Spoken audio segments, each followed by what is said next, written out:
Doctor ইউনূসকে বলতে হবে মিনহা খলাকনাকুম। আমার বিএনপির ভাইয়েরা বলতেছে তাড়াতাড়ি নির্বাচন দেন, তাড়াতাড়ি নির্বাচন দেন। এই বলে হবে না, হবে না, হবে না। ডক্টর ইউনূসের কাছে যেয়ে বলতে হবে মিনহা খলাকনাকুম ওয়া ফিহা নুঈদুকুম ওয়া মিনহা নুখরিজুকুম তারাতান উখরা।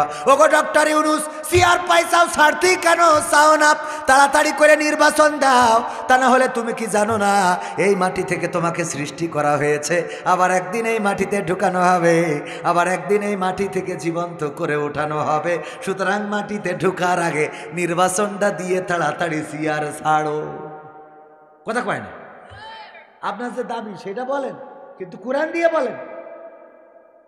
এরপরে বলবেন কার? উপদেষ্টা পরিষদে যারা আছে সবাইকে বলতে হবে। তারপরে আপনার এলাকার এমপি যিনি লুটাস কামাল, কুমিল্লার লাকসামের নেতা, হ্যাঁ এখান না তো, কুমিল্লার নেতা তো, কুমিল্লারই একজন আর কি। তারপরে আর একজন আছে আহমদ বাহাউদ্দিন। হ্যাঁ, ইন্নাল হামদালিল্লাহি নাহমাদুহু ওয়া নাস্তাঈনুহু ওয়া নাস্তাগফিরুহু ওয়া নু'মিনু বিহি ওয়া নাতাওয়াক্কালু আলাইহি ওয়া নাউযু বিল্লাহি মিন শুরুরি আনফুসিনা ওয়া মিন সাইয়্যাতি আমালিনা। মান ইয়াহদিহিল্লাহু ফালা মুদিল্লা লাহু ওয়া মান ইউদ্লিলহু ফালা হাদিয়া লাহু। ونشهد أن لا إله إلا الله ونشهد أن سيدنا محمدا عبده ورسوله الذي أرسله بالحق بشيرا ونذيرا وداعيا إلى الله بإذنه وسراجا منيرا. فقد قال الله تعالى في كلامه المجيد والفرقانه الحميد. সবাই পড়েন আউযু বিল্লাহি মিনাশ শাইতানির রাজিম। বিসমিল্লাহির রাহমানির রহিম। ইয়া আইয়ুহাল্লাযীনা আমানুত্তাকুল্লাহ হাক্কা তুকাতিহি ওয়া লা তামুতুন্না ইল্লা ওয়া আনতুম মুসলিমুন। وقال الله تعالى في شان حبيبي إن الله وملائكته يصلون على النبي يا أيها الذين آمنوا صلوا عليه وسلموا تسليما. اللهم صل على سيدنا مولانا محمد سيدنا এসো হে রাসূল আবার ফিরে আমাদের মাঝে রে নতুন করে খুতবা দিতে কাবার মিনার পরে। আল্লাহুম্মা সাইয়্যিদিনা মাওলানা মুহাম্মদ وعلى آل سيدنا নবীর নামে দুরূদ শরীফ পড়িবে যে জন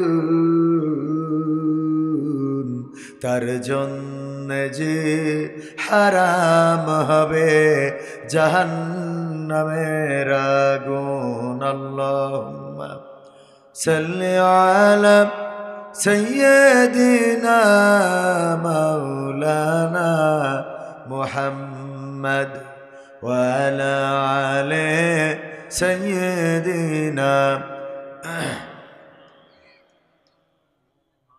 লা ইলাহা ইল্লাল্লাহ লা ইলাহা ইল্লাল্লাহ লা ইলাহা ইল্লাল্লাহ লা ইলাহা ইল্লাল্লাহ মুহাম্মাদুর রাসূলুল্লাহ সুবহানাল্লাহ ওয়ালহামদুলিল্লাহ লা ইলাহা সুবহানাল্লাহ walhamdulillah la ilaha subhanallah walhamdulillah la ilaha illallah muhammadur rasulullah sallallahu ওরে মরলে মানুষ দাম বাড়ে তার ওরে মরলে মানুষ দাম বাড়ে তার বাঁচতে অবহেলা দুনিয়ার রং বাজারে এটা কেমন খেলা দয়াল দুনিয়ার রং বাজারে এটা কেমন খেলা ওরে মরলে মানুষ দাম বাড়ে তার মরলে মানুষ দাম বাড়ে তার বাঁচতে অবহেলা দুনিয়ার রং বাজারে এটা কেমন খেলা দয়াল দুনিয়ার রং বাজারে এটা কেমন খেলা দুনিয়ার রং বাজারে এটা কেমন খেলা দয়াল দুনিয়ার রং বাজারে এটা কেমন খেলা বাঁচতে মানুষ কেউ বলে না লোকটা বড় ভালো মরলে বলে তার মরাতে বড় ক্ষতি হলো দয়াল বড় ক্ষতি হলো বাঁচতে মানুষ কেউ বলে না লোকটা বড় ভালো মরলে বলে তার মরাতে বড় ক্ষতি হলো দয়াল বড় ক্ষতি হলো ওরে দেখতে আসে স্বজন সুজন ওরে দেখতে আসে স্বজন সুজন ডোবে যখন বেলা দুনিয়ার রং বাজারে এটা কেমন খেলা দয়াল দুনিয়ার রং বাজারে এটা কেমন খেলা দুনিয়ার রং বাজারে এটা কেমন খেলা দয়াল দুনিয়ার রং বাজারে এটা কেমন খেলা ছেঁড়া কাপড় তা জোটে না পরি কষ্ট করে ঈদের নামাজ হয় না পড়া নতুন জামা পরে দয়াল নতুন জামা পরে ছেঁড়া কাপড় তাও জোটে না পরি কষ্ট করে ঈদের নামাজ হয় না পড়া নতুন জামা পরে দয়াল নতুন জামা পরে ওরে নতুন কাপড় জুটবে জানি ওরে নতুন কাপড় জুটবে জানি ফুরাইলে বেলা দুনিয়ার রং বাজারে এটা কেমন খেলা দয়াল দুনিয়ার রং বাজারে এটা কেমন খেলা দুনিয়ার রং বাজারে এটা কেমন খেলা দয়াল দুনিয়ার রং বাজারে এটা কেমন খেলা ভাঙা ঘরে দিন কেটে যাই বছর ঘুরে যুগ এই জীবনে পাইলাম না তো একটু ভাবের সুখ দয়াল একটু ভাবের সুখ ভাঙা ঘরে দিন কেটে যাই বছর ঘুরে যুগ এই জীবনে পাইলাম না তো একটু ভাবের সুখ দয়াল একটু ভাবের সুখ ওরে মরলে আসে ঘর বানাতে ওরে মরলে আসে ঘর বানাতে করে না অবহেলা দুনিয়ার রং বাজারে এটা কেমন খেলা দয়াল দুনিয়ার রং বাজারে এটা কেমন খেলা দুনিয়ার রং বাজারে এটা কেমন খেলা দয়াল দুনিয়ার রং বাজারে এটা কেমন খেলা ওরে মরলে মানুষ দাম বাড়ে তার, মরলে মানুষ দাম বাড়ে তার, বাঁচতে অবহেলা। দুনিয়ার রং বাজারে এটা কেমন খেলা দয়াল, দুনিয়ার রং বাজারে এটা কেমন খেলা, দুনিয়ার রং বাজারে এটা কেমন খেলা দয়াল, দুনিয়ার রং বাজারে এটা কেমন খেলা। মারহাবা বলবেন না? কষ্ট হয়ে গেল? কথা যা বললাম ভুল না ঠিক? মানুষ বেঁচে থাকতে তার কদর করা হয় না। চিকিৎসার জন্য টাকা লাগবে, কেউ দিতে চায় না, কিন্তু কাফনের টাকার অভাব হয় না। ঠিক না ভাই? ঠিক। কাফনের কাপড়ের টাকার অভাব হয়।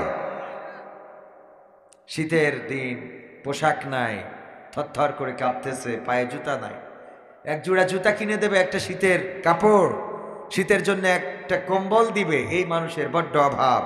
কিন্তু মানুষ যদি মারা যায় তাহলে তার কাফনের টাকা দিতে সবাই প্রস্তুত আছে, চাইলেই কেউ না করে না, কেউ ফিরায় না। যদি ঘরের চাল উড়ে যায়, ঘর ভেঙে পড়ে, আর যদি এই গ্রামের কোনো মানুষের কাছে যে বলে আমার একটু ঘরের ব্যবস্থাটা করে দাও, চালটা লাগাতে হবে, দুইটা বাঁশের দরকার, দেয়া কি যাবে? বলবে যে মাগনা তো হবে না, মাগনা দিতে চাইবে না। কিন্তু মানুষটা যদি মারা যায়, তার ঘর বানানোর জন্য কাউকে টাকা লাগে? তার ঘরের বাঁশের অভাব হয়? ওই কবরের বাঁশ যে কেউ দিতে চায়। অথচ বেঁচে থাকতে একটা বাঁশ দিলে হয়তো ঘরটায় একটা চালা দিয়ে সুন্দর করে বাস করতে পারত। অসুস্থ ওই অবস্থায় কিছু টাকা দিলে হয়তো ওষুধ কিনে খেয়ে কিছুটা দিন সুস্থ থাকতে পারত। একটা পোশাক কিনে দিলে, ঈদের সময় একটা পাঞ্জাবি কিনে দিলে, ছোট ছোট অনেক বাচ্চা শিশু আছে যাদের একটা জামা দিয়ে দেখবেন যে তারা কতটা খুশি হয়। যা কবির বিন সামাদকে আপনি হরিণের গোশত খাওয়াইলেও এত খুশি হবে না। একটা বাচ্চা শিশুকে নতুন একটা কাপড় কিনে দেন, শীতের দিনে একটা পোশাক কিনে দেন, এক জোড়া জুতা কিনে দেন, স্লিপার স্যান্ডেল যাই বলেন না কেন কিনে দেন, দেখেন এই মানুষটা কত খুশি হবে। আমরা সেগুলো করতে পারি না। কিন্তু মারা যাওয়ার পরে আমাদের মায়া, আমাদের দরদ, আমাদের ভালোবাসা কোনো কিছুর কমতি থাকে যদি ওই মানুষটার কুলখানি করবে, মিলাদ দিবে। আপনাদের এদিকে করে কিনা 40 কুলখানি? এগুলো নিয়ে অনেকেই বেদাত বা অনেক বিষয়, যেগুলো ওদিকে যাব না, কিন্তু এইগুলো করার জন্য যদি টাকা তোলা হয় তাও টাকা দিবে। ওই মানুষটার খাওয়ার জন্য কেউ এক মুঠো চাল দিতে রাজি হয় না। এরকম মানুষ আছে না নাই? এজন্যই মরা মানুষের কদর না করে আমরা বেঁচে থাকতে কদর করব। রাজি আছেন ইনশাআল্লাহ? কুমিল্লাবাসী সেটা পারবে, কারণ কুমিল্লায় টাকার অভাব নাই আলহামদুলিল্লাহ। কুমিল্লার মানুষ যেখানে যেই দেশে গিয়েছে এতটাই ট্যালেন্ট যে সেখানে যে অন্তত ব্যবসা বিজনেস, কুমিল্লার বাসিন্দারা প্রবাসে, মালয়েশিয়ায়, ইন্দোনেশিয়ায়, সিঙ্গাপুরে, আপনার সৌদি আরবে, মালদ্বীপসে, যত জায়গায় গেলাম, ব্যবসায়ী কারা? কুমিল্লায় বাড়ি যারা, বেশিরভাগ ব্যবসায়ী কুমিল্লার মানুষ। আল্লাহ মেধা শক্তি প্রখর করেছেন, বাড়িয়ে দিয়েছেন, আলহামদুলিল্লাহ বলবেন না? আল্লাহ শুকরিয়া। এজন্য কুমিল্লাবাসী অন্য অন্য দিকেও এগিয়ে থাকতে হবে। আল্লাহ তৌফিক দান করুন, বলেন আমিন। ঐতিহাসিক এই অ্যাডভান্স জেলা কুমিল্লার দেবীদারস্থ বড়শালঘর উত্তরপাড়া আবু সরকার বাড়ি আলহাজ এম এ রহমান জামে মসজিদের উদ্যোগে আয়োজিত, যিনি আমার পাশে বসে আছেন, উনি মসজিদটার প্রতিষ্ঠাতা যতটুকু শুনেছি আলহামদুলিল্লাহ। বিশ্বনবী সাল্লাল্লাহু আলাইহি সাল্লাম বলেছেন, এই পৃথিবীর পরে যে একটা মসজিদ নির্মাণ করবে, যেমন মসজিদ সে পৃথিবীতে তৈরি করে রেখে যাবে, তেমন একটা ঘর আল্লাহ রাব্বুল আলামিন তার জন্য জান্নাতে তৈরি করে রাখবেন। সুবহানাল্লাহ বলবেন না? জান্নাতে যদি এই মসজিদের মতো এমন একটা ঘর উনার থাকে, আল্লাহ তৈরি করে, আল্লাহ রাসূলের কথা মিথ্যা হইতে পারে? বিশ্বনবী বলেছেন দুনিয়ায় যেমন মসজিদ সে তৈরি করবে, ঠিক তদ্রূপ একটা ঘর জান্নাতে তার জন্য রিজার্ভ থাকবে। সুতরাং আমার মুহতারাম সভাপতি মহোদয়ের, আজকের মাহফিলের সভাপতি এবং প্রতিষ্ঠিত করেছেন এই মসজিদ, আল্লাহ অনুরূপ একটি ঘর জান্নাতে করে রাখবেন, বলেন সুবহানাল্লাহ। আল্লাহ রাব্বুল আলামিন সেই ঘরের মালিক করে দিন, বলেন আমিন।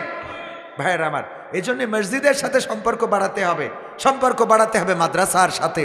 কিন্তু আমাদের এই দুইটার সাথে সম্পর্ক খুবই কম। আমাদের সম্পর্ক আছে চায়ের দোকানের সাথে আর পচা মার্কা নেতাদের সাথে। যেসব নেতারা বলে খেলা হবে, পরে আবার মাঠে পাওয়া যায় না, ঠিক না? বলে যে পালাবো না, বলে তো, আবার দেখা যায় তারাই পালাইছে আগে। বলল ঠাকুরগাঁওয়ে ফখরুলের বাসায় গিয়ে উঠব। ঠাকুরগাঁওয়ে যে খোঁজ নিলাম, কয় না এনেও আসে নাই। এদের পিছনে লোক আছে না নাই? এই সব যে জায়গায় থাকলে আল্লাহ দুনিয়া এবং আখিরাতের কল্যাণ করবেন, সেই জায়গা বাদ দিয়ে আমরা ছুটেছি মদখোর, গাঁজাখোর, ফেন্সিখোর, ইসলাম বোঝে না, কোরআন বোঝে না তাদের কাছে। অনেকে স্টেজে উঠে বলে যে মাহফিলে হুজুর রাজনীতি করবেন না, কোরআনে তো রাজনীতি নাই, আর আপনাকে রাজনীতি করার জন্য আনা হয় নাই, তো তিনি আবার রাজনৈতিক দলের নেতা। আমার কথা হলো, কোরআনে যেহেতু রাজনীতি নাই, তুমি রাজনৈতিক দলের নেতা, তুমি স্টেজে কেন? কথা কয় না। এই স্টেজে তোমার কাজটা কি? রাজনীতি নাই এটা বুঝলাম, তো তুমি তো রাজনৈতিক দলের নেতা, তুমি স্টেজে কেন? কোরআনের স্টেজে তোমার কি?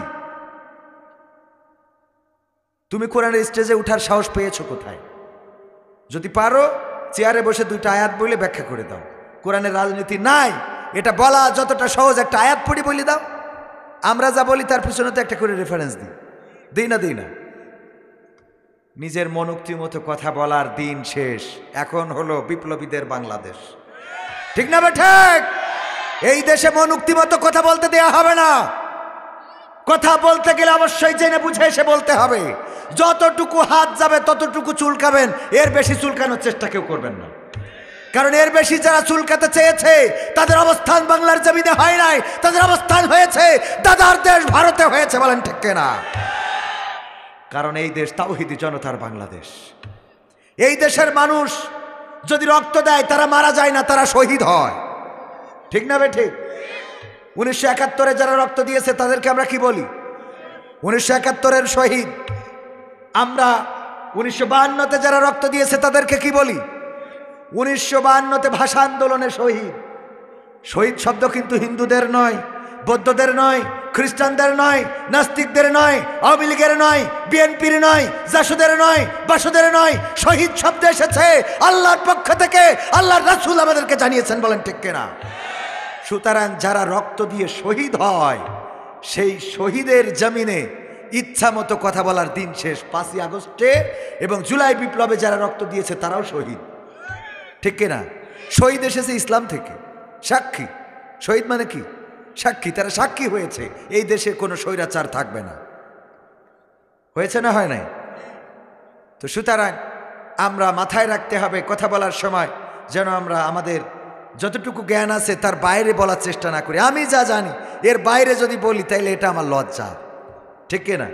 আমি এখন যদি বলি আমার যশোরে ওই যে আগের সময় যে ওয়াজ ছিল যে নোয়াখালীর বক্তা নাকি যশোরে যে ওয়াজ করতো, বা যশোরের বক্তা কোনো জায়গায় ওয়াজ করতে গেছে, নোয়াখালীর আবার একটু বেশি চালাক, তো কুমিল্লা থেকে আরও একটু চালাক নোয়াখালী।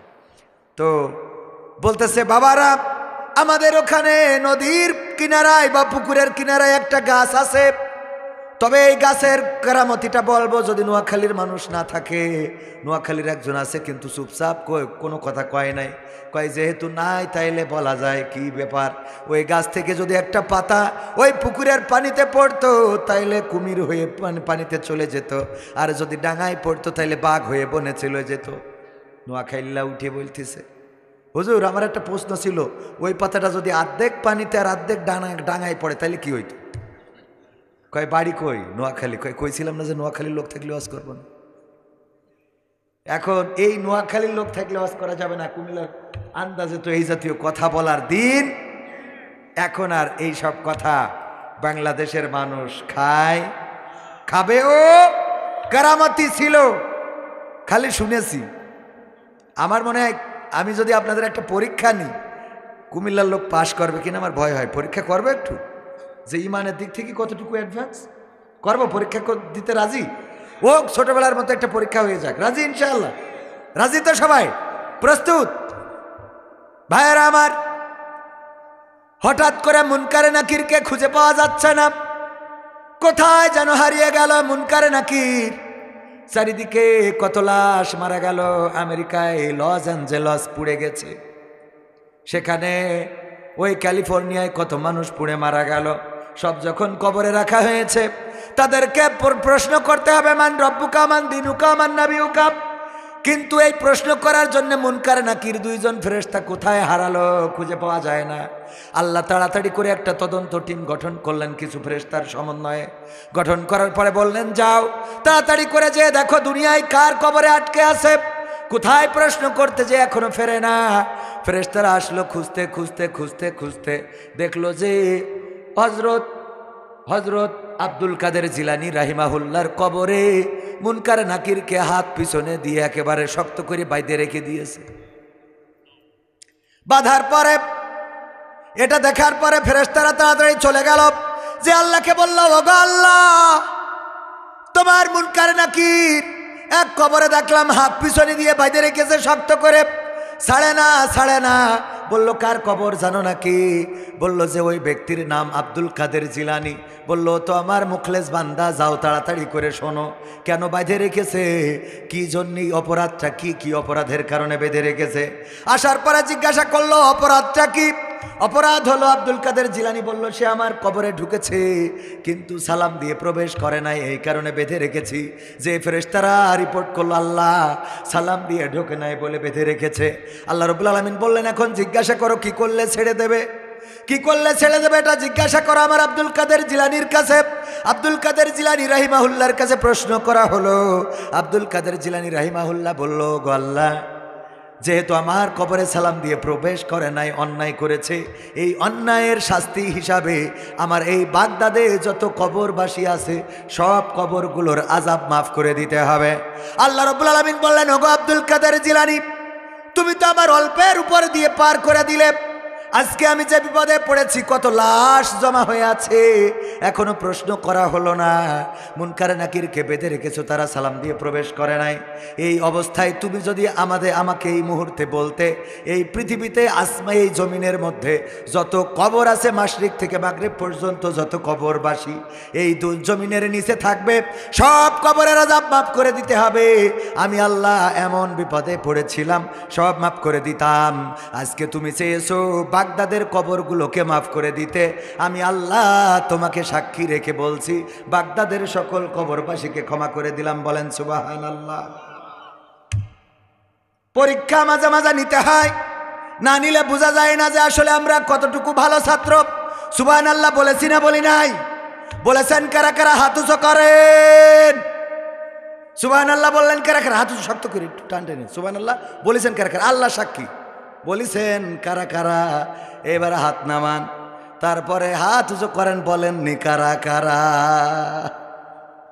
এই ডবল করে তুলতেছে যে পাশ দুইটাই করব।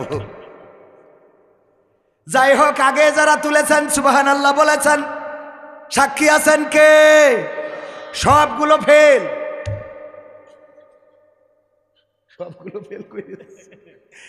কেন ফেল? মুনকার নাকির ওই কবরে বাঁধে রাখলো। আব্দুল কাদের জিলানী আর ফেরেশতার সাথে, আল্লাহর সাথে কমিউনিকেশন হলো, সম্পর্ক হলো, সংযোগ হলো। ওই কবরে তো আর কেউ ছিল না, তাহলে পৃথিবীর মানুষ জানলো কেবা করে? এটুক তো অন্তত বুঝতে হবে।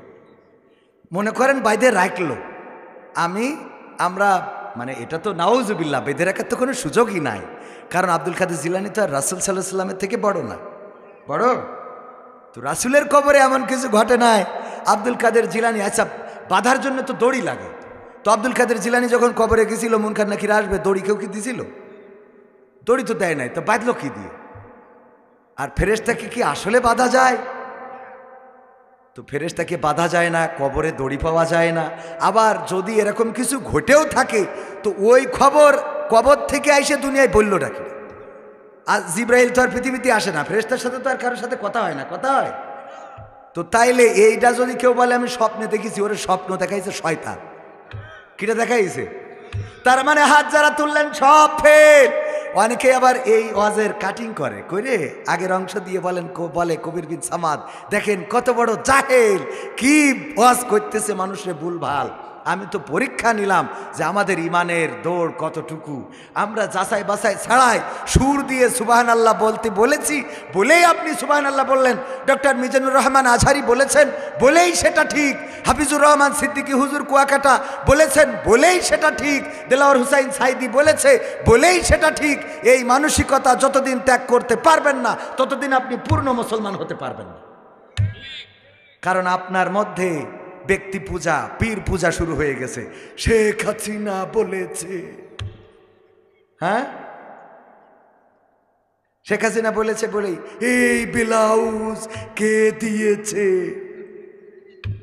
হ্যাঁ শেখ হাসিনা বললেই সেটা ঠিক।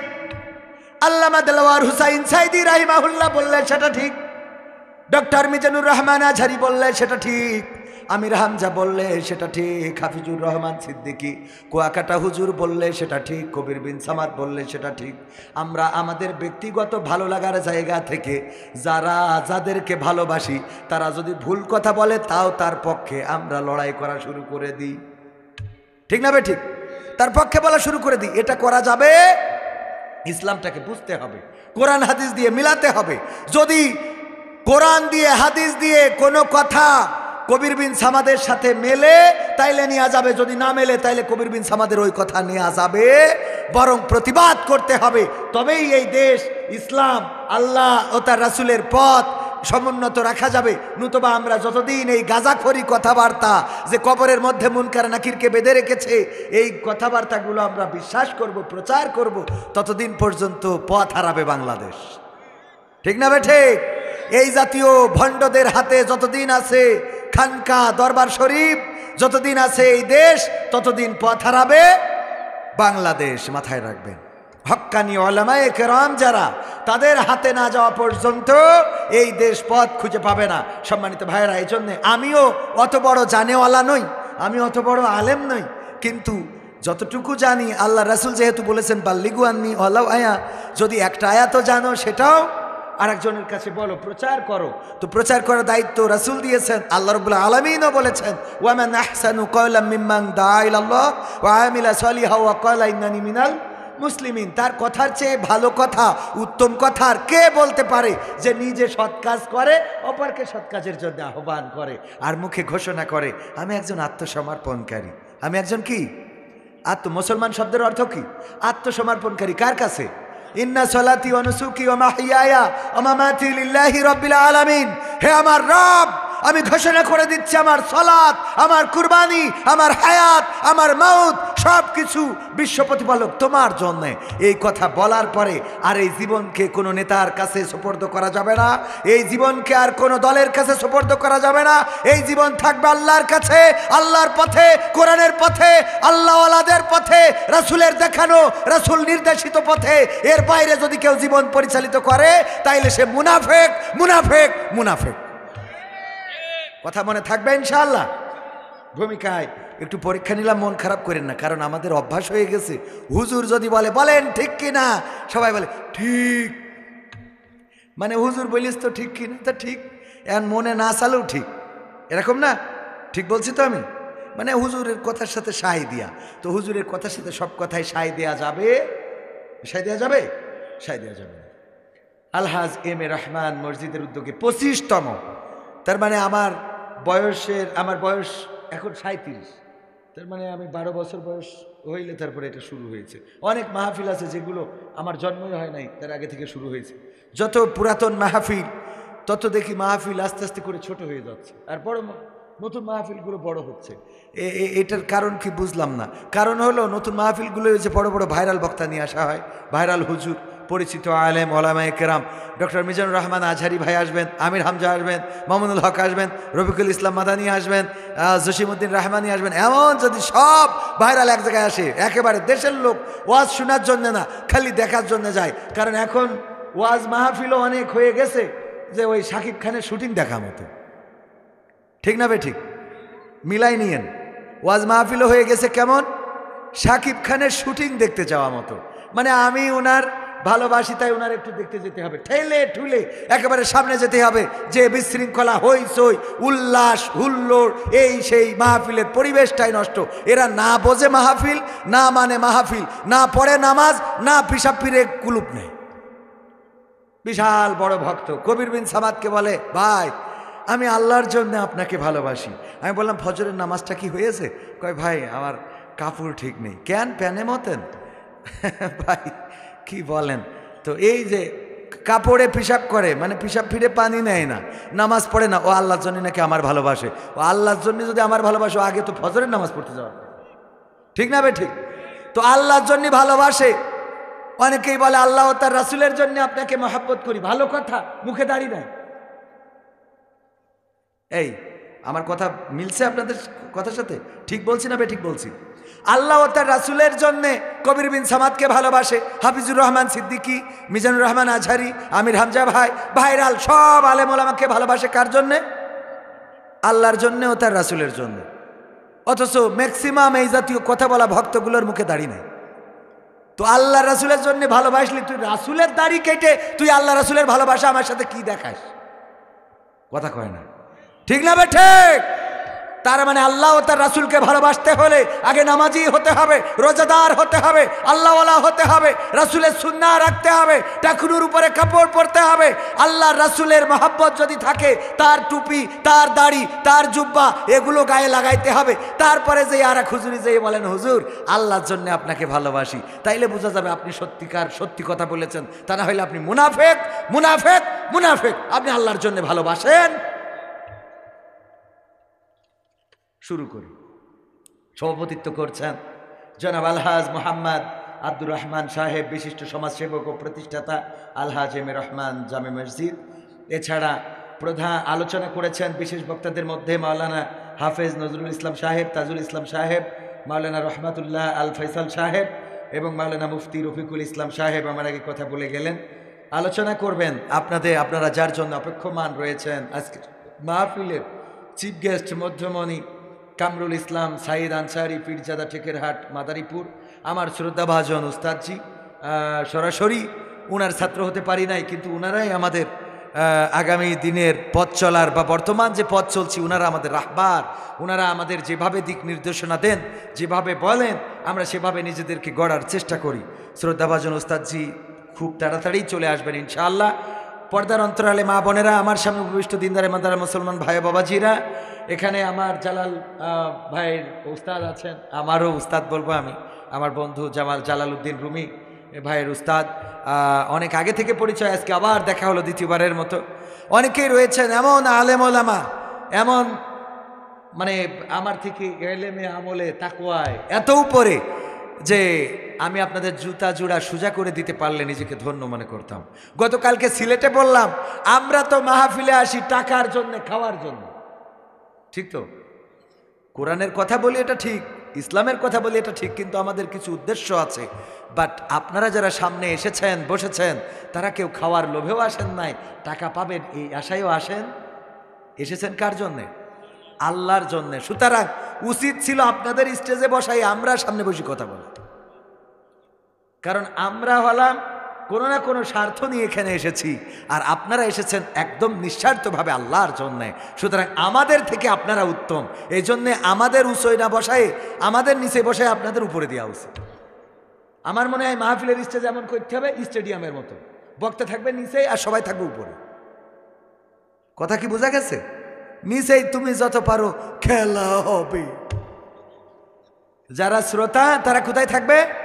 উপরে। স্টেডিয়াম ধাপে ধাপে উপরে না, যারা মুহতামিম তারা ওই প্রথমটাই থাকবে, একেবারে সর্বোচ্চ উপরে। এটা করলে ভালো হবে, তাইলে আমরা আমাদের যে যোগ্য, আমরা যেটা পাওয়ার যোগ্য সেটা ঠিক হবে, সেটা নিশ্চিত হবে। আল্লাহ আমাদের সেই তৌফিক দান করুন, বলেন আমিন। উপস্থিত সবাইকে আনুষ্ঠানিকভাবে সালাম জানাচ্ছি, আসসালামু আলাইকুম ওয়া রাহমাতুল্লাহ। আমরা আল্লাহর শুকরিয়া আদায় করছি যে মহান রব দয়া করে মায়া করে আমাদেরকে মানুষ হিসাবে সৃষ্টি করেছেন। আল্লাহ চাইলে আমাদের অন্য কোনো প্রাণী করে পাঠাতে পারতেন। আজকে নোয়াখালীতে সম্ভবত যদি ভুল না বলি একটা অ্যাক্সিডেন্ট হয়েছে, যে অ্যাক্সিডেন্টে ব্রাক এনজিওর একজন কর্মকর্তা এবং বাংলাদেশ ইসলামী ছাত্র শিবিরের সাথী ছিলেন, মারা গিয়েছেন, ট্রাক তার ঘাড়ের উপর দিয়ে বাইকটা তো ডলেছেই এবং মানুষটাকেও দ্বিখণ্ডিত করে ফেলেছে। কিছু ইলিশ মাছ পাশে পড়ে আছে, কয়েকটা মাছ ছিটে ছাটা ফেসবুকে ছড়িয়েছে, আপনারা হয়তো আপনাদের চোখের সামনে পড়ে থাকতে পারে। নোয়াখালীতে কিছুক্ষণ আগের ঘটনা, এই মানুষটা বাজার করে নিয়ে যাচ্ছিল, বাড়িতে সন্তান আছে, পরিবার আছে, ইলিশ মাছ কিনেছে, কিন্তু ওই মাছ আর বাড়িতে রান্না হবে না, ওই মাছ আর বাড়িতে এখন কেউ খাবে না। আল্লাহ আমাদের এই জাতীয় কোনো মুসিবতের মধ্যে রাখেন নাই, ফেলেন নাই। আলহামদুলিল্লাহ বলবো না? বলবো না? সবাই বলেন আলহামদুলিল্লাহ। আল্লাহ চাইলে এরকম কোনো মুসিবতে রাখতে পারতেন। যে আল্লাহ আমাদের নিরাপদ রেখেছেন, সে আল্লাহর শুকরিয়া আদায় করার দরকার আছে না নাই? আবার বলছি আলহামদুলিল্লাহ। বিয়ে করেছেন কতজন? একটু হাত উঁচু করেন। বিয়ে লজ্জার কিছু নাই তো, বিয়ে করেছেন মানে তো ভালো। হ্যাঁ আলহামদুলিল্লাহ, অনেকেই। আপনারা একটু জোরে বলেন আলহামদুলিল্লাহ। কারণ এই শীতে বউ না থাকলে, যাদের বউ নাই তারা বোঝে কষ্টটা কতটা। শুকরিয়া আদায় করবেন কার? এবার বউ নাই কাদের? হাত উঁচু করে আমার যুবকেরা, সেনাপতিরা। এই যে যুবক এতগুলো বিয়ে দেন নাই, কে? অপরাধ কি ওদের? হ্যাঁ, টিয়া নাই, টাকার অভাব হবে না, রিজিকের মালিক কে? আর আমার যুবকেরাও তোমাদের কর্মমুখী হতে হবে। কলিজার টুকরারা, বেকার ওই বটতলায় বসে বসে বিড়ির তামাক ফেলাই দিয়ে ওর মধ্যে মাল ভরি খাবা আর বিয়ে খুঁজে বেড়াবা, তা হবে না। ঠিক না বেঠে? কিরাম বোর্ডের আড্ডায় থাকবা, তাসের আড্ডায় থাকবা, আর মোটর সাইকেলে গিয়ার দিয়ে বেড়াবা। 2 টাকায় রোজগার করা তো দূরের কথা, কলার খান্দি চুরি করে 14 ফেব্রুয়ারি লাইলাতুল ফেব্রুয়ারি ওই দিন তোমরা 3 পিস কিনে দিবা, আর তোমাদের বিয়ে দিতে হবে। পাগল পাইছাও? এইগুলো করা যাবে? কর্মমুখী হতে হবে। ফার্মেসিতে সময় দেন, ওয়েল্ডিং এর দোকানে যেয়ে সময় দেন, মুদিখানার দোকানে সময় দেন। 50 টাকা, 100 টাকা, 200 টাকা ইনকাম করে এনে বাবার হাতে দেন। বাবা আমি তো ইনকাম করা শিখে গেছি, বউয়ের লিপস্টিক কিনতে অসুবিধা হবে না। এখন যদি চাও বিয়ে দিতে পারো। ঠিক না বেঠে? হ্যাঁ, এইগুলো এই জন্য কর্মমুখী হতে হবে। আল্লাহ রাব্বুল আলামিন আমাদের বউয়ের মালিক করেছেন, বলেন আলহামদুলিল্লাহ। আল্লাহ চাইলে আমাদেরকে পাগল বানাতে পারতেন, বিকলাঙ্গ বানাতে পারতেন। বউ যে দিয়েছে এটাও আল্লাহ শুকরিয়া যে আপনি একটা নারীকে পেয়েছেন বিনা কষ্টে। আগের সময় তো বিয়ে করতে গেলে এক পাল্লায় স্বর্ণ আর এক পাল্লায় নারী তুলা হতো, একেবারে স্বর্ণ দিয়ে, টাকা দিয়ে, পয়সা দিয়ে, হীরা মণিমুক্তা জহরত দিয়ে যখন ওই মেয়ের সমান সমান হতো, তখন মেয়ের বাবা আব্দুর রহমান সাহেব বলতে এবার নিতে পারো। এত সোজা ছিল না। আর এখন তো বিয়ে করলে আগে একটা পালসার। ঠিক না বেঠে? কত সহজ করে দিয়েছেন, তারপরেও আল্লাহ শুকরিয়া আদায় করেন। আহারে, বলেন আলহামদুলিল্লাহ। আবার যাদের সন্তান আছে, আব্বা বলে ডাক দেয় আব্বা, মা বলে ডাক দেয় ওগো মা।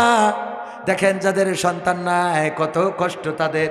একবার একটু বাবা ডাক শুনতে চায়, একবার একটু মা ডাক শুনতে চায়।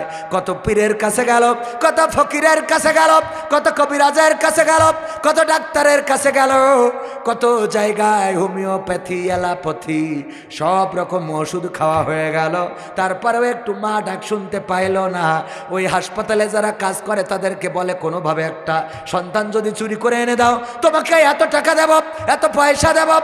আর দেখা যায় সন্তান চুরি হয়, সন্তান চুরি করে এনে দেয়, পরের সন্তানগুলো মানুষ করতে চায়। ওগো আমার ভাইয়েরা, যে আল্লাহ না চাইতেই সন্তান দিল, সেই আল্লাহর শুকরিয়া আদায় করার দরকার আছে না? না বলেন আলহামদুলিল্লাহ।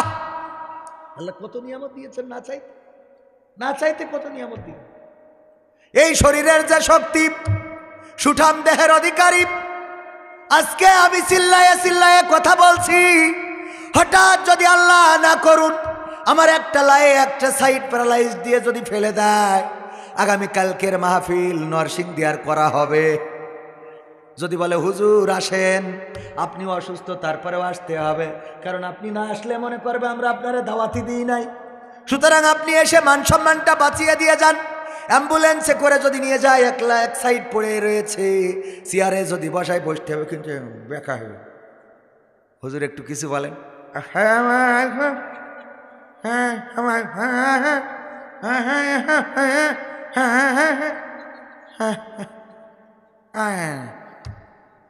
হয়ে গেছে, ঠিক না ভাই? ঠিক, মানে আমার এ পাশ পড়ে গেছে, এখন আর খেলা হয় না। হ্যাঁ হ্যাঁ হ্যাঁ হ্যাঁ হ্যাঁ, কিসের ক্ষমতা, কিসের লড়াই, কিসের অহংকার, কিসের বড়াই, সব চূর্ণ বিচূর্ণ হয়ে যাবে। মিনহা খলাকনাকুম ওয়া ফিহা নুঈদুকুম ওয়া মিনহা নুখরিজুকুম তারাতান। আমরা এগুলো পড়ি কোথায়? কবরস্থানে। যে এ কি কবরস্থানের দোয়া? মিরপুরে অ্যাক্সিডেন্ট করেছে, এই দূর যাত্রাবাড়ি, গাড়ির ট্রাকের পিছনে লাগিয়ে গেছে, টাইট টাইট। তো ঢাকা শহর মানে, আমি বলি আল্লাহ মাফ করুক, এ কথা হয়তো ভুল হইতে পারে, যাদের পরে আল্লাহ একটু না খোশ, ওদেরকে ঢাকায় বসবাস করতে দেয় আল্লাহ, যে তোরা ঢাকায় থাক, অন্যরা গ্রামে থাকুক, কুমিল্লায়। মানে এত জ্যাম, অতিষ্ঠ, গাড়ির হর্ন, ধুলো, দুর্গন্ধ, কি নাই ঢাকায়? সত্যি না মিথ্যা? আপনি ঢাকায় যান, জীবনের সময়ের কোনো দামই নাই। বাসের মধ্যে উঠেছেন, আসবেন কোথা থেকে? গাবতলী থেকে যাত্রাবাড়ি। বাসের মধ্যে বসে আছেন, চিন্তা করতে হবে হায়াত যখন শেষ হয় হবে, চলতে থাকুক। এই ছাড়া তো আর কোনো তসবি টিপারও কোনো লাইন নেই। বাসের মধ্যে কত রকম, কত কথা, কত গল্প, কত গান, কত রকম। এর মধ্যে একবার হিজলা দে দে টাকা দে, মোটে বাসে না যান এরনে, হ্যাঁ হুজুরির রেকর্ড ধরো, মিজাজ কত। এরপরে ফকির আল্লাহ অন্ধ মানুষের দাঁড় করিলে বাবা তুমি, হ্যাঁ, মানে মাথা গরম হয়ে যায়। হেল্পার টাকা চাই একবার, ফকির টাকা চাই একবার, হিজলে টাকা চাই একবার। এরপরে আবার একজন প্রেসক্রিপশন নিয়ে উঠবে, ওইটি কবে আমার আব্বার, খালাতো ভাই, নানার, ফুপু শ্বশুরির স্বাস্থ্য ভাই ক্যান্সারে আক্রান্ত, ওরও চিকিৎসা করতে হবে আমাদের। তারপরে কিছুক্ষণ পরে আবার এক হিন্দু উঠবে, উঠি বলবে আমার মেয়ের বিয়ের জন্য এসেছি, দাদা কিছু দিবে। ওর মেয়ের বিয়ে তাও দিতে হবে। এই ঠিক বলছি না ভুল বলছি? অতিষ্ঠ, জীবন অতিষ্ঠ হয়ে যায়। যাদের নিজস্ব গাড়ি আছে ওদের পরে আল্লাহর রহমত আছে। আপনারা আছেন না? ও তাহলে কিনবেন পরে, আল্লাহ কবুল করুন, বলে না আমিন। নিজের গাড়ি, ওর মধ্যে যা আরামে থাকে। তারপরেও এসে বাচ্চারা গিলাস মোছে, মুইছে গ্লাসের সামনে দাঁড়াবে, এইবার দাও, আমি 10 টাকা দিছি, বলছে মামা 10 টাকায় কি হয়? তার মানে তা তোর জন্য কি ভিটে বেছে এনে দেবো আমি? 10 টাকায় কি হয়? কেমন লাগে কন্ত? মামা 10 টাকায় কি হয়, মানে 10 টাকাও নেবে না। ফকিররা এখন আপডেট, আপডেট। কুমিল্লায় লিখা ফকির মুক্ত অঞ্চল, কি লিখা? ফকির মুক্ত অঞ্চল। আপনাদের দেবিদারে লেখা ফকির মুক্ত উপজেলা। ওই সাইনবোর্ডের নিচে বসে একজন ভিক্ষে করতেছে। আমার আব্দুর রহমান সাহেবের মতো একজন যে বলছে, এই মুরব্বী ভিক্ষে করার জায়গা খুঁজে পাওনি? তা বলছে না, সব জায়গা মানছি দখল করে নিয়েছে, তাই আমি এখানে বলি। এখানে বসে যাও, কনে বসে যাও, পরে লিখা খেয়া তুই নিজে করতেছিস কি? বাবা কি লিখা উপরে? উপরে কি লিখা? মানে উপরে লিখা ফকির মুক্ত, ভিক্ষুক মুক্ত অঞ্চল। কই ঠিক আছে বাবা, লেখাও ঠিক আছে, আমিও ঠিক আছি। কি করে ঠিক থাকে? উপরে লেখা ভিক্ষুক মুক্ত অঞ্চল, তার সাইনবোর্ডের নিচেই তুমি ভিক্ষে করো। কয় আমি তো বাবা ভিক্ষে করতে হবে, এই কথাটা আল্লাহ আমাদের কোরআনের মাধ্যমে জানিয়ে দিয়েছেন। আর আমরা এইটা নিয়ে যে লাগাইছি কবরে, এ যেন লাশ নামাবার দোয়া। এটারে কি বানাইছি? লাশ নামাবার দোয়া। ও অ্যাক্সিডেন্টের কথা বলতে যে এত দূরে আসলাম, গাড়ি অ্যাক্সিডেন্ট হয়েছে, আমার ফেসবুকে ছবি দিয়েছি, দেওয়ার পরে যে একটু দুর্ঘটনায় পড়েছি, গাড়িটা অ্যাক্সিডেন্ট হয়েছে। তো অনেকেই লিখছে ইন্নালিল্লাহ, কবির বিন সামাদ ভাইয়ের গাড়ি অ্যাক্সিডেন্ট করেছে। এই লিখার কারণে আমার ছোট ভাইয়ের কাছে খবর গেছে যে তোমার ভাই তো যাত্রাবাড়িতে অ্যাক্সিডেন্ট করি মরি শেষ, আবুল হায়াত ফুরে গেছে। কি হয়েছে? আমার ছোট ভাই ফোন দিয়েছে, ভাই কি খবর? বললাম ভালো তো, গাড়িটা খালি দুর্ঘটনায় পড়েছে। কয় আমার তো আমাদের গ্রামে প্রচার হয়ে গেছে, আপনি মারা গেছেন। কারা প্রচার করেছে? তো অমুক অমুক অমুক। আমি বললাম তাদের যে জিজ্ঞেস করো এটা প্রচার করেছে কেন? ওরা কয় আমরা দেখলাম যে ফেসবুকে লিখা রয়েছে ইন্নালিল্লাহি ওয়া ইন্না ইলাইহি রাজিউন, কবির বিন সামাদ ভাইয়ের গাড়ি অ্যাক্সিডেন্ট করেছে। তা বুঝলাম যে ইন্নালিল্লাহ মানে পড়া মানে তো মরে যাওয়া, মানে বুঝতে পারিছেন? ইন্নালিল্লাহি ওয়া ইন্না ইলাইহি রাজিউন পড়লেই মনে করে কেউ মরে গেছে, অথচ এটা কোরআনের আয়াত, আপনি পড়লেই সওয়াব। ওগো আল্লাহ, তোমার তরফ থেকে এসেছি, নিশ্চয় তোমার কাছেই ফিরে যাওয়া লাগবে, ফিরে যাব আমরা। তোমার কাছে প্রত্যাবর্তন করব। ভাইয়েরা আমার, আমরা কবরের কাছে যেয়ে পড়ি মিনহা খলাকনাকুম ওয়া ফিহা নুঈদুকুম ওয়া মিনহা নুখরিজুকুম তারাতান উখরা। ওগো আল্লাহর বান্দা, এই মাটি থেকে তোমাকে সৃষ্টি করা হয়েছে, আবার এই মাটিতে তোমাকে ঢুকানো হবে, আবার একদিন এই মাটি থেকে তোমাকে জীবন্ত করে ওঠানো হবে। ওই মরা মানুষকে আমরা এই বলে সতর্ক করি, সাবধান করি। বলেন দেখি, মরা মানুষের সাবধান করলে ওর আর ব্যাক এসে ভালো হওয়ার সুযোগ আছে নাকি? সুযোগ আছে? তাইলে আমরা ওর বলি কেন? কারণটা কি? সওয়াবের নিয়তে। সওয়াবের নিয়তে না, এটা সওয়াবের নিয়তে পড়লে আপনি সূরা ইয়াসিন পড়বেন, আয়াতুল কুরসি পড়বেন, সেখানে আরো বেশি সওয়াব। সূরা রহমান পড়বেন, আলহামদুলিল্লাহ অনেক বেশি সওয়াব। 3 বার কুল পড়েন, সূরা নাস পড়েন, সূরা ফালাক পড়েন, সূরা ফাতিহা পড়েন, তারপরে দোয়া করেন আল্লাহর কাছে। কিন্তু মিনহা খলাকনাকুম ওয়া ফিহা নুঈদুকুম ওয়া মিনহা নুখরিজুকুম তারাতান উখরা, এইটা কবরে পড়তে বললো কিনা? আমরা শক্ত আয়াতটাকে, শক্ত জায়গায় পড়া আয়াতটাকে নরম জায়গায় লাগাই দিয়েছি। কেমন? আয়াতটার শানে নজুল হল সূরা তাহার বিষয়বস্তুর মধ্যে রয়েছে মুসা আলাইহিস সালাম এবং ফেরাউনের ঘটনা। ওই সময় আবু জাহেলরা জানতে চাইল, ওই সময় কাফেরেরা বলল, মুসার ঘটনা, ফেরাউনের ঘটনা তুমি কতটুকু জানো আমাদেরকে একটু বোঝাও। আল্লাহ রাব্বুল আলামিন সেটা জানাইলেন, সূরা তাহার মাধ্যমে জানাইলেন। আর এই সূরা তাহার 95 নম্বর আয়াতটা প্রথমে আল্লাহ মুসা আলাইহিস সালামের উপরে নাজিল করেছিলেন। মুসাকে বলেছিলেন, মুসা যাও, ফেরাউনকে সাবধান করো, সতর্ক করো, কারণ সে বলেছে আনা রব্বুকুমুল আলা, আমি রব, আমি এই বিশ্বের প্রতিপালক, আমি রব, আমি প্রতিপালক, আমি এই বিশ্বের সব কিছুর স্রষ্টা, আমি মালিক, সব আমার হুকুমই হয়। নীল নদের জোয়ার আসে যায় আমার হুকুমি, সূর্য ওঠে ডোবে আমার হুকুমি। আল্লাহ বললেন, দেখো বাউন্ডারি ক্রস করেছে, সীমানার বর্ডার ক্রস করেছে, তাড়াতাড়ি করে যেয়ে তারে থামাও। মুসা আলাইহিস সালাম বললেন, কি করে থামাবো? আল্লাহ রাব্বুল আলামিন বললেন, কিছু নিদর্শন আমি তোমাকে দিচ্ছি, এই নিদর্শনগুলো দেখাবা। কি নিদর্শন? লাঠি ছেড়ে দিবা, সাফ হয়ে যাবে। যদি না মানে হাত বগলে ঢুকাবা, বের করবা আলো, আলোর ঝলকানি শুরু হয়ে যাবে। যদি না মানে তাইলে তারে ভালো করে বুঝাবা, ওয়াজ শোনাবা। মুসা আলাইহিস সালাম বলছে, ওয়াজ যে শোনাবো, আমার তো কণ্ঠের জড়তা আছে, আমার একটা ভালো বক্তা লাগবে। বক্তার দাম আছে না নাই? ভালো বক্তা লাগবে। আল্লাহ আমার ভাই হারুন, সে বক্তা ভালো, ওয়াজ করে ভালো, সুর ভালো, কণ্ঠ ভালো।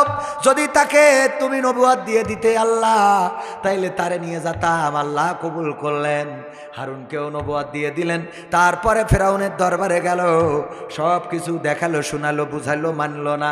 এরপরে আল্লাহ রাব্বুল আলামিন বলল, ওগো মুসা, তুমি ফেরাউনকে বুঝাও, মিনহা খলাকনাকুম ওয়া ফিহা নুঈদুকুম ওয়া মিনহা নুখরিজুকুম তারাতান উখরা।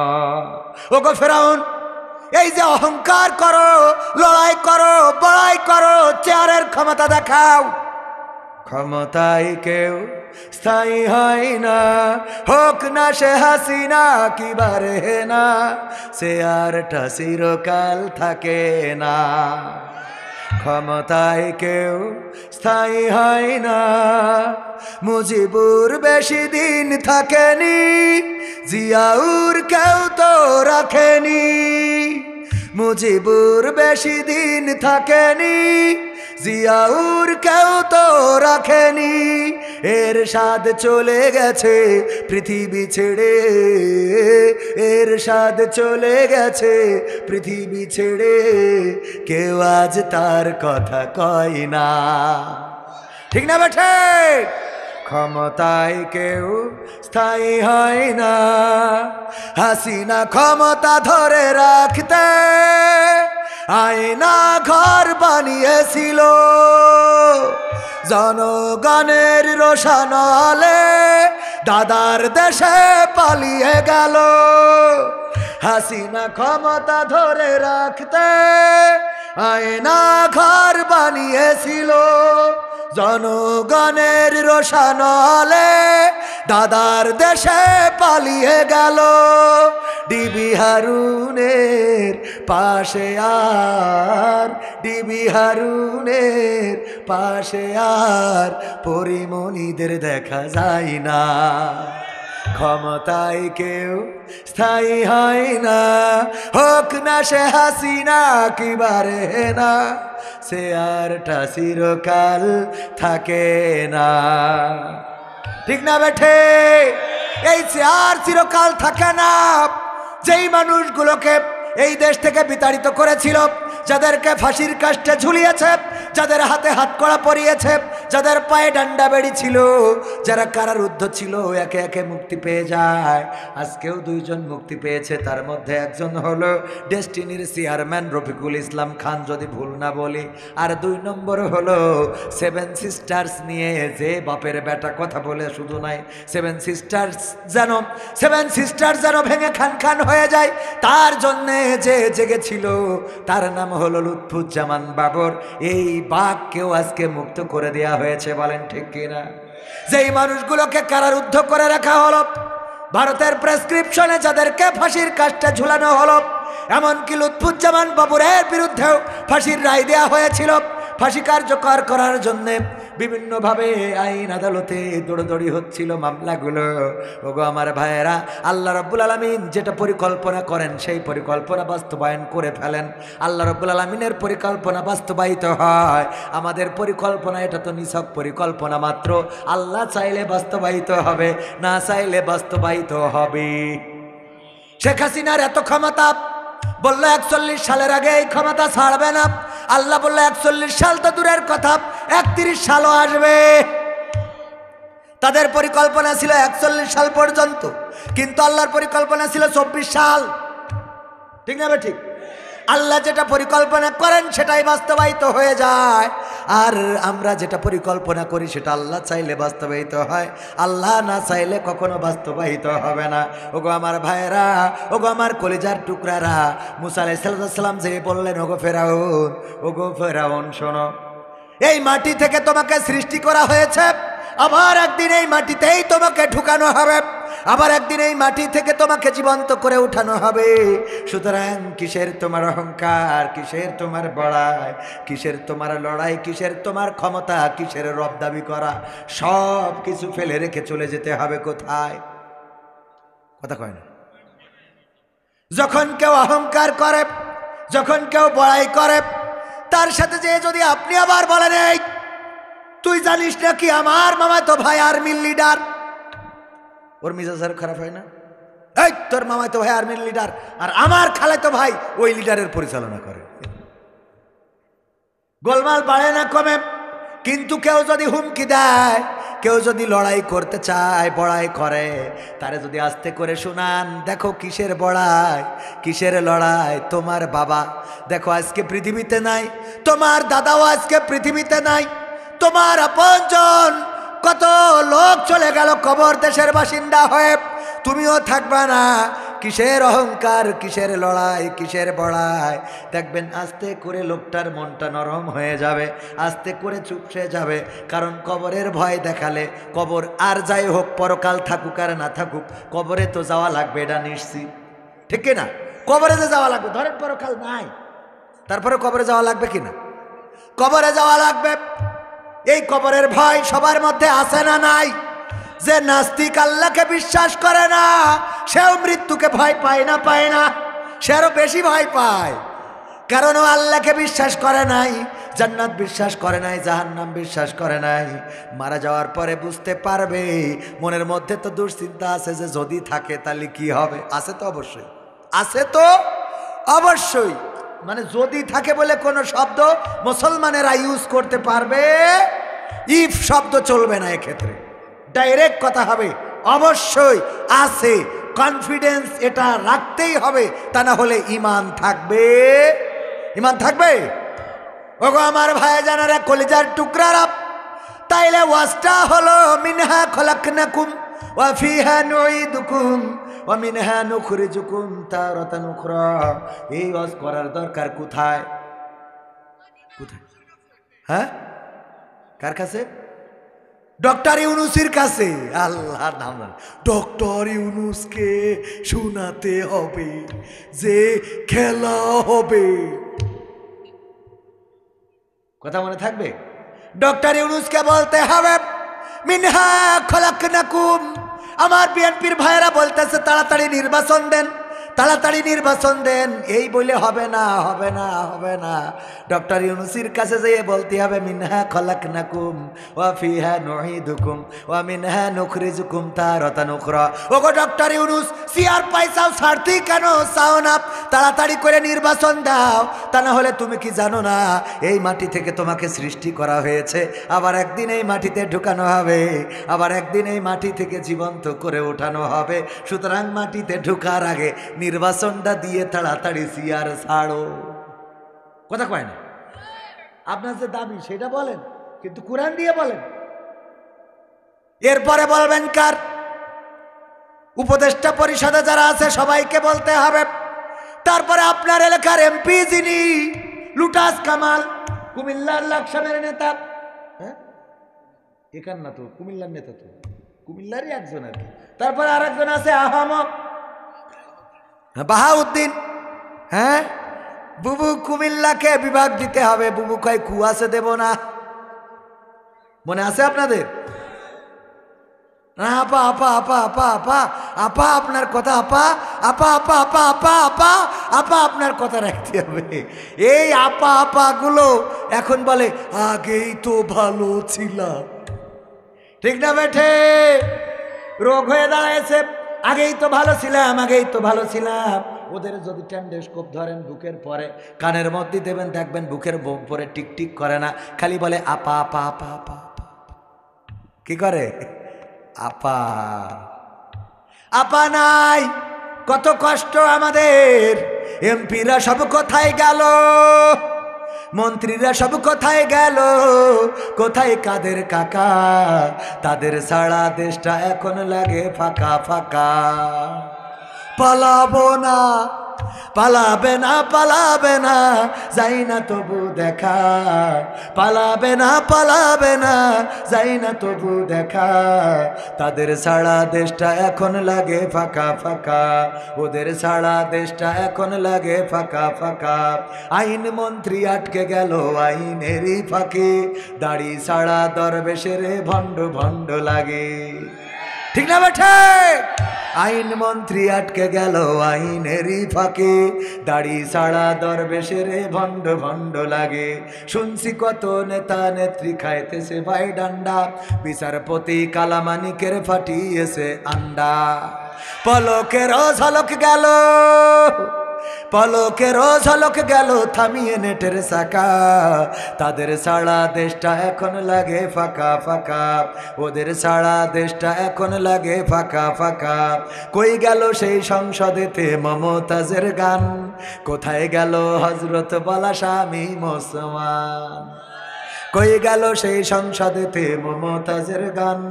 কোথায় গেল হজরত বলা স্বামী মুসলমান? ইনু মেনন্দীপু মনি আছে কারাগারে। বাপ করিলেও পাপ কখনো ছাড়ে কি আর তারে? কোথায় গেল স্পিকারের, কোথায় গেল স্পিকারের দৃষ্টি আঁকা বাঁকা? তাদের সারা দেশটা এখন লাগে ফাঁকা ফাঁকা। ওদের সারা দেশটা এখন লাগে ফাঁকা ফাঁকা। কোথায় গেল আরাফাত আর ব্যারিস্টার সুমন? কথা বলার সময় তারা করেনি ওজন। মুরগি কবির খাইছে ধরা, জাফর কোথায় আছে? গোপনে কি সেও গেল মোদি দাদুর কাছে? কোথায় গেল আরাফাত আর ব্যারিস্টার সুমন? কথা বলার সময় তারা করেনি ওজন। মুরগি কবির খাইছে ধরা, জাফর কোথায় আছে? গোপনে কি সেও গেল মোদি দাদুর কাছে? কোথায় গেল এ সালমের, কোথায় গেল এ সালমের কাড়ি কাড়ি টাকা? তাদের সারা দেশটা এখন লাগে ফাঁকা। লাগে না, লাগে না, ফাঁকা ফাঁকা কেন লাগে? কারণ আগে আমরা টেলিভিশন খুললে ওখান থেকে রান্নার বিভিন্ন প্রেসক্রিপশন পাইতাম, কেমন করে রান্না করতে হয় ভাইরা আমার। আমরা ওখানে পাইতাম যে আমাদেরকে কেমন করে কুমড়ো দিয়ে বেগুনি বানাইতে হয়। শিখাইছে না শিখায় নাই? তারপরে আমাদের শিখালো কাঁচামরিচ কেমন করে শুকায় রাখতে হয়, বর্ষাকালে ওইটা আবার পানিতে দিলে জ্যান্ত হয়ে যায়। এইগুলো শিখলাম। এরপরে আমরা শিখলাম কাঁঠাল দিয়ে কেমন করে বার্গার বানাইতে হয়। দাদার দেশ থেকে মিডিয়ায় দেখলাম সাংবাদিকেরা ক্যামেরা মাইক্রোফোন ধরেছে, আমার দাদা বাবুর দেশের লোকেরা বলতেছে, দাদা বড় বিপদে আছি, আগের মতো তো পেঁয়াজ বেচতে পারি না দাদা, কিনছে না মানুষ, 3 টাকা 5 টাকাও কেজি বিক্রি হয় না, বাংলাদেশ দিচ্ছে না বলে আমরা পেঁয়াজ নিয়ে খুবই কষ্টে আছি দাদা। দেখেছেন কিনা? কষ্টে আছে। পেঁয়াজ আমাদের দেশে বিক্রি হতো বলে দাম বেশি ছিল, দাদারা বলল আমরা পেঁয়াজ দেব না দেব না, আমরা বললাম আমরাও নেব না, কারণ আমাদের নেত্রী পেঁয়াজ ছাড়া কেমনে রাঁধতে হয় শিখাইয়ে তারপর ওই পাশে গেছে। ঠিক না বেটে?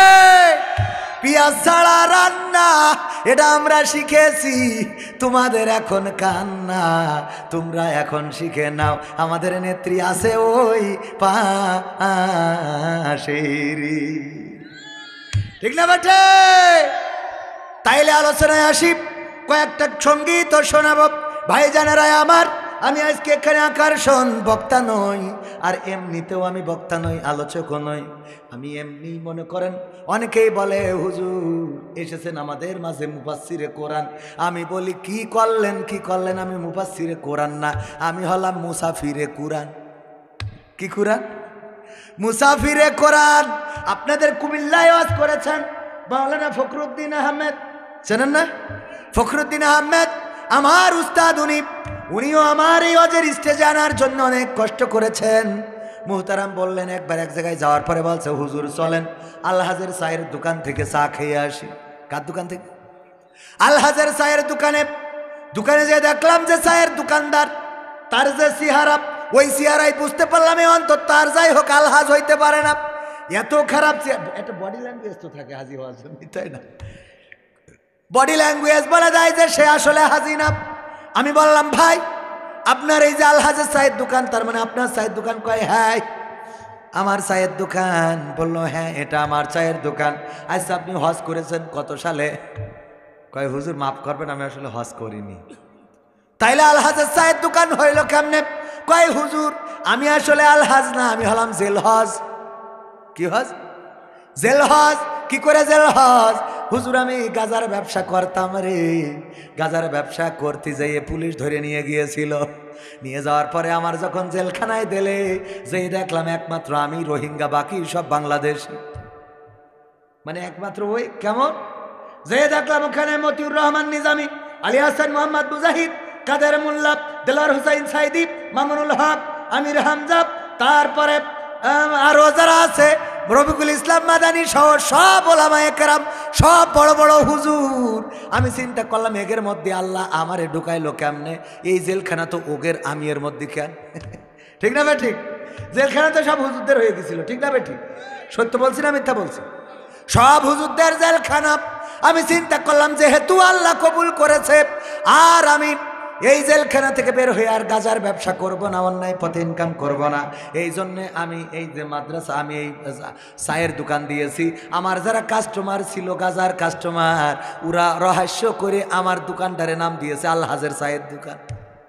মানে মজা করে যে এখন আলহাজ হয়েছে, উনি এখন কি হয়েছে? আসলে হুজুর আমি আলহাজ না, আমি হলাম জেল হজ, কারণ জেলখানাতে পরিবর্তন হয়েছে। কথা কি বোঝা গেছে? আমি ওই রকম একজন। যাই হোক আলোচনায় আসতে চাই, আলোচনা করব। কষ্ট হচ্ছে আপনাদের? শুনবেন ইনশাআল্লাহ।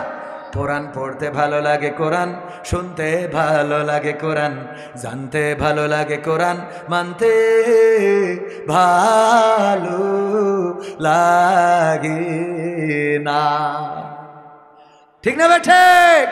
কোরআন পড়তে ভালো লাগে, কোরআন শুনতে ভালো লাগে, কোরআন জানতে ভালো লাগে, কোরআন মানতে ভালো লাগে না। নামাজেতে পড়লে কোরআন মনটা শীতল হয়, কারির তেলাওয়াত শুনিলে প্রাণ জুড়িয়ে যায়। নামাজেতে পড়লে কোরআন মনটা শীতল হয়, কারির তেলাওয়াত শুনিলে প্রাণ জুড়িয়ে যায়। সেই কোরআনের ব্যাখ্যা দিলে কলিজাতে আগুন জ্বলে, ঠিক না বেঠে? আবার বলে কোরআনের সাথে রাজনীতির কোনো সম্পর্ক নেই, বলার লোক আছে না নাই? সেই কোরআনের ব্যাখ্যা দিলে অন্তরেতে আগুন জ্বলে, বিরোধিতাও চলে কেন তা জানি না। কোরআন পড়তে ভালো লাগে, কোরআন শুনতে ভালো লাগে, কোরআন জানতে ভালো লাগে, কোরআন মানতে ভালো লাগে না। কোরআন পড়ে দেখতাম ওরা শুরু করতো দিন, তারা আবার চাইতো না দেশে কোরআনের আইন, ঠিক না বেঠে? সকালবেলা আগে যাই নামাজ খুঁজতো, তারপরে ফজরের নামাজ, তারপরে কোরআন তেলাওয়াত করে দিনের শুরু করতো, অথচ কোরআন কায়েম হোক এটা চাইতো। কোরআন পড়ে দেখতাম ওরা শুরু করতো দিন, তারা আবার চাইতো না দেশে কোরআনের আইন। এটা যে কেমন নীতি, তাই তো এ দুর্গতি, করছে মোদের ক্ষতি কেন তা বুঝি না। কোরআন পড়তে ভালো লাগে, কোরআন শুনতে ভালো লাগে, কোরআন জানতে ভালো লাগে, কোরআন মানতে ভালো লাগে না। কোরআন বুকে চুমু খাওয়ার লোকের নাই অভাব, সেই কোরআনের বিরোধিতা আবু জাহেলের স্বভাব, ঠিক না বেঠে? কোরআন বুকে চুমু খাওয়ার লোকের নাই অভাব, সেই কোরআনের বিরোধিতা আবু লাহাবের স্বভাব। মানবা সুবিধা মতো তাই এই বুকে ক্ষত, দেখলে এমন কিছু সইতে পারি না। কোরআন পড়তে ভালো লাগে, কোরআন শুনতে ভালো লাগে, কোরআন জানতে ভালো লাগে, কোরআন মানতে ভালো লাগে। এমন লোক আছে না নাই? আপনার কুমিল্লায় নাই, এই মাহফিলে নাই? কারা কারা হাত উঁচু করেন? একজনও তো নাই। কোরআনের সাথে যারা করবে দ্বন্দ্ব, তাদের সাথে কবু হবে না আপোষ, ঠিক না ঠিক? যারা বলবে কোরআনের সাথে রাজনীতির সম্পর্ক নেই, তাদের সাথে আপোষ হবে না, মেনে নেবো যখন 2 পৃষ্ঠা পড়ি তারপর বলবা। কথা কয় না, পড়ি ব্যাখ্যা করে দিতে হবে। আল্লাহ এখানে বলেছে যালিকাল কিতাবুল লা রাইবা ফিহি হুদাল লিল মুত্তাকিন, এই কিতাব হলো হুদা, পথ দেখাবে, এই কিতাবে কোনো রাজনীতি নেই। ব্যাখ্যা করে দাও। ওই এর মতো ব্যাখ্যা করলে হবে না। কার মতো? মমতাজের মতো যে সিয়াসিত্তার মেশকাত শরীফে রয়েছে। হ্যাঁ, সিয়াসিত্তায়ও মেশকাত শরীফ থাকে, কথা কয় না। সিয়াসিত্তায় কয়টা হাদিস? 6টা। এই 6টার নাম কি সেটা জানে না, মেশকাত ঝুঁকায় বসে আছে। সিয়াসিত্তার মেশকাত শরীফের হাদিসই রয়েছে আলিফে আল্লাহ, মিমে মুহাম্মদ আর লামে জিব্রাইল, আলিফ লাম মিম। আল্লাহ রাসূলও ব্যাখ্যা করে নেয়, ও ব্যাখ্যা দেয়। হ্যাঁ, পীর সাহেব, ঠিক না বে ঠিক? কোরআনের সাথে যারা করবে দ্বন্দ্ব, তাদের সাথে কবু হবে না আপোষ। জেল জুলুম হলেও হবে, জেল জুলুম হলেও হবে, বিবেকের কাছে তবু রব নির্দোষ। আমার রবের কাছে রব নির্দোষ, মহান প্রভুর কাছে রব নির্দোষ। কোরআনের সাথে যারা করবে দ্বন্দ্ব, তাদের সাথে কবু হবে না। কোরআনের কথা যারা বলে যাই আজ, তাদের দমাতে কত ফন্দি। কাউকে ধরে নিয়ে দিয়েছে ফাঁসি, কাউকে রেখেছিল বন্দি। কোরআনের কথা যারা বলে যাই আজ, তাদের দমাতে কত ফন্দি। কাউকে ধরে নিয়ে দিয়েছে ফাঁসি, কাউকে রেখেছিল বন্দি। হক কথা বললেই জ্বলে যায় গাপ, কোরআনের কথা সইতে পারে না। হক কথা বললেই জ্বলে যায় গাপ, কোরআনের কথা সইতে পারে না। জানি না তাদের আমাদের পরে কেন এত আক্রোশ। জেল জুলুম হলেও হবে, জেল জুলুম হলেও হবে, বিবেকের কাছে তবু রব নির্দোষ। আমার রবের কাছে রব নির্দোষ, মহান প্রভুর কাছে রব নির্দোষ। কোরআনের সাথে যারা করবে দ্বন্দ্ব, তাদের সাথে কবু হবে না। কোরআনের কথায় আজ বলতে গেলে আসছে বাধা কত ভাবে। কোরআন প্রেমিকেরা হাতে রেখে হাত সামনে এগিয়ে যাবে। দিনের কথায় আজ বলতে গেলে আসছে বাধা কত ভাবে। কোরআন প্রেমিকেরা হাতে রেখে হাত সামনে এগিয়ে যাবে। হক কথা বলতে করি না কো ভয়, জীবনের বিনিময়ে আনব বিজয়। হক কথা বলতে করি না কো ভয়, জীবনের বিনিময়ে আনব বিজয়। বুকে আছে শক্তি, অন্তরে আছে সাহস। সাহস আছে না নাই? আবু সাইদের মতো বুক পেতে কি দিতে পারবেন? কোরআনের জন্য যদি রক্ত লাগে, কোরআনের আন্দোলনে যদি থাকা লাগে, আল্লাহর জমিনে আল্লাহর দিন বাস্তবায়নের জন্য যদি মিছিল মিটিং করা লাগে, সেই মিছিল মিটিংয়ে শরীক থাকার দরকার আছে না নাই? বাতিল যদি আমাদের দিকে বন্দুক তাক করে, তাইলে আবু সাইদের মতো বুক পেতে দিয়ে বলতে হবে, ওগো বাতিলেরা শুনে নাও, তোমাদের জন্য আমাদের বুকটা উন্মুক্ত করে রেখেছি। তোমাদের বুলেট আমাদের বক্ষ ছেদ করে পিছন দিক দিয়ে বের হয়ে যেতে পারে, আমাদের রক্তে জমিন ভেসে যেতে পারে, কিন্তু এই জমিনে আল্লাহর কোরআন কায়েম না হওয়া পর্যন্ত আমরা রাজপথ ছেড়ে দেব। রাজপথ কি ছাড়া যাবে? না, ছাড়া যাবে না। আমার ভাইয়েরা বলেছিল আমার মা বোনদের ব্যাপারে একটু কথা বলার জন্য। মা বোনদের ব্যাপারে বলতে চাই, আল্লাহ বলেছেন ওয়াকরনা ফি বুয়ুতিকুন্না ওয়ালা তাবাররাজনা তাবাররুজাল জাহিলিয়াতিল উলা। ওগো নারীরা পর্দার মধ্যে থাকো, জাহিলি যুগের মেয়েদের মতো সেজে গুজে নিজেদেরকে প্রদর্শন করে বেড়ায়ও না। কথাটা কার? সবাই বলেন কথাটা কার? আল্লাহ কি বললেন? ওগো নারীরা পর্দার মধ্যে থাকো, জাহিলি যুগের মেয়েদের মতো সাজুগুজু করে নিজেদেরকে প্রদর্শন করে বেড়ায়ও না। এই কুমিল্লায় বিউটি পার্লার নাই। বিউটি পার্লারে কি আমার আব্দুর রহমান সাহেব ঢোকে? কোন হুজুর ঢোকে? কোন পিতা মানুষ ঢোকে? আল্লাহ নারীদের বলল সাজুগুজু করে দেখাই বেড়ায়ও না, আর আমরা তার উল্টোটা করলাম। আমরা নারীদের সাজুগুজু করার জন্যে, আলকাতরা বেগমকে পরিমণি বানানোর জন্যে বিউটি পার্লার করেছি। আর এই বিউটি পার্লার করে বলে এই বিউটি পার্লার কে দিয়েছে?